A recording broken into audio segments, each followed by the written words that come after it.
Саламатсыздар ма балалар? Бүгін 2-ші сынып математика сабағынан 67-ші сабақты өтеміз. Сабақтың тақырыбы фигуралар салу. Бірінші тапсырма: аяқталмаған кеме үлгілерінің біреуін таңда. Суретті қалай аяқтау қажеттігін досыңа түсіндір. Енді біз бұл жерде бір сызбаны аламыз, аяқталмаған, соны ары қарай бірінші тапсырмаға қарап орындап шығамыз. Біз мына сызбаны, екінші сызбаны алатын болсақ, бұл жерде мына сызбамыз көрсетілген. Енді біз ары жалғастырамыз. Астыңғы сызбасын сызамыз, төртеу, және бір клеткаға осылай орналастырамыз, былай сызамыз. Енді бұл жерден біз сүйірбұрыш шығардық.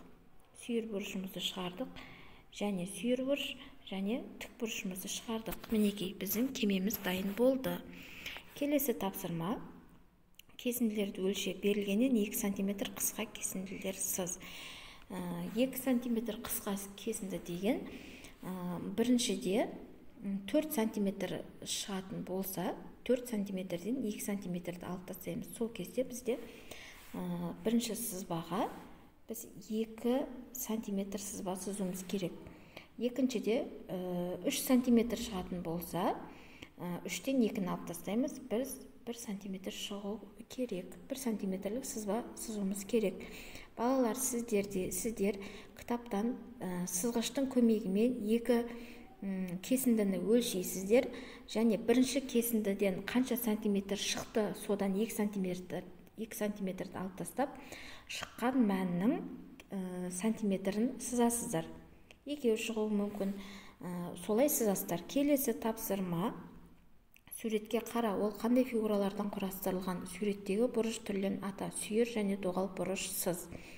Бізге сүйір және доғал бұрыштарды ата деп тұр. Бізде талдың арасындағы бұтақтары доғал бұрыш.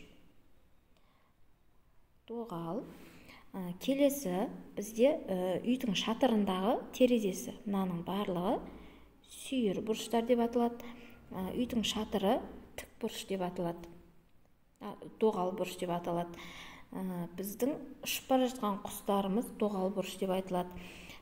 Біздің үйдің кіре берісіміздің шатыры сүйір бұрыш, доғал бұрыш деп айтылады екен. Келесі тапсырма: карточкалардағы сандарды кезекпен бос орындарға қойып, өрнектер құрастыр. Тиімді тәсілмен есепте. Енді бос орындарға, мысалы, мына жерге 23-ті қоямыз, мына санды қоямыз. 23 қосу 17 қосу 34 тең болады бізде 97. Келесі 13-ті қоямыз және 4-ті қоямыз. Тең болады 57. Келесі 14-ті қоямыз және 33-ті қоямыз. Тең болады 87. Келесі 15-ті қоямыз және 14-ті қоямыз. Тең болады 69. Осылай дәптерімізге кезегімен жазып шығамыз.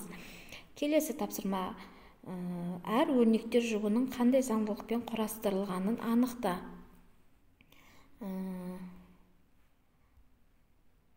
Тапсырма: қай бөлімде өрнектердің мәні бірдей болады?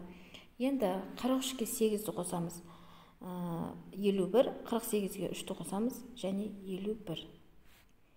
72-ке 5-ті қосамыз, 77, 54-ке 7-ні қосамыз, 61, 68-ге 5-ті қосамыз, 73. Бізде А тапсырмасының мәні бірдей болады. Енді келесі А тапсырмасында 63-тен 4-ті алып тастаймыз, 59, 64-тен 3-ті аламыз, 61, 85-тен 6-ны аламыз, 79, 86-тан 5-ті аламыз, 81, 43-тен 4-ті аламыз, 39, 44-тен 3-ті аламыз, 41, 76-тан 7-ні аламыз, 69, 77-тен 6-ны аламыз, 71. Енді қай бөлімде өрнектердің мәні бірдей болады? Айттық, бірінші бөлімде өрнектердің мәні бірдей болады. Келесі тапсырма: балалар лагерінде 28 қыз, олардың 12-сі артық, бұл демалды. Лагерьде барлығы неше бала демалды? Енді 28-ге 12-ні қосамыз.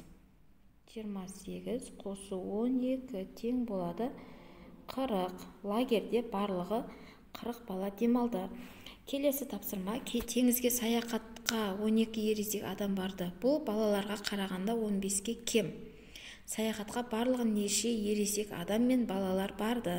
Тапсырмасын балалар өзіміз орындаймыз. Өте оңай есеп. Бірінші тапсырмаға қарап, екінші тапсырманы орындаймыз. Бүгінгі сабақ осымен аяқталды. Сау болыңыздар.